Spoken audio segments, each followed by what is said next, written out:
5,26,00,00,000 नोक्सानी, यो विषयको तथ्य के हो?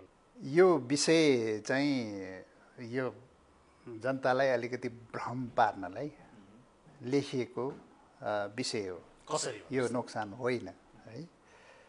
उहाँले दिएको रिपोर्टमै के छ भने म पढ्छु यहाँ।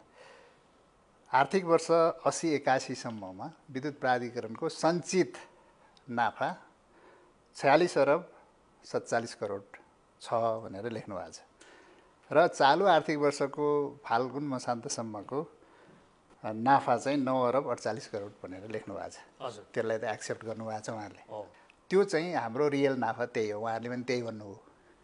अब हाम्रो कुल नाफा चाहिँ करिब करिब 81-82 अरब हो। विगत 8 वर्षमा मेरो कार्यकालको म कुरा गर्छु।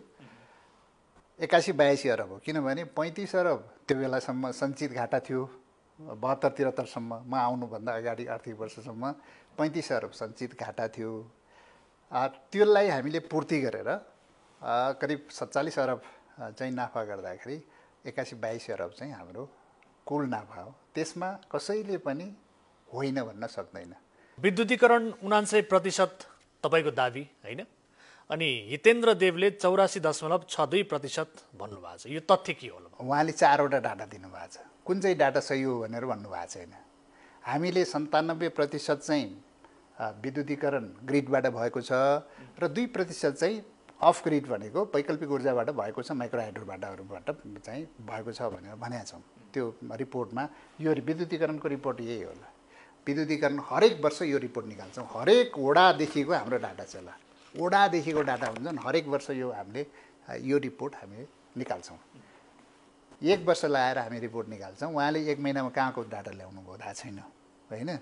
र हामीले 97% ग्रिडबाट र 2% अफ ग्रिडबाट भएको छ भनेर त्यो डाटा दिएका छौँ। त्यो टोटल चाहिँ 79% हो। त्यो डाटा वर्ल्ड ब्याङ्कले एक्सेप्ट गरेको छ, एडिबीले एक्सेप्ट गरेको छ। हाम्रै मन्त्री सचिव चाहिँ विदेशहरूमा ठुल्ठुला फोरममा गएर चाहिँ शानका साथ घोषणा गरेर हिँड्नु भएको छ। चु आउटको सन्दर्भमा कुरा गर्ने भने 12.73% तपाईँको दाबी। हितेन्द्र देवले के भन्नुभएको छ भने 14.85%। 12.73% गत सालको आर्थिक वर्षको हो। त्यसमा उहाँले एक्सेप्ट गरिसक्नु भएको छ, उहाँले भन्नुभएको छैन। यो चालु आर्थिक वर्षको फागुनसम्मको उहाँले चाहिँ 14.83% भन्नुभयो होइन। र त्यहाँ डाटा पनि दिएको छ। फेरि फागुनसम्ममा चालु आर्थिक वर्षको फागुनसम्ममा ट्रान्समिसनमा 3.38%, वितरणमा चाहिँ 9.21% भन्नुभएको छ। त्यो गर्दाखेरि 12.5% हो। त्यो रियल 12.5 अझ झन् घटेको छ।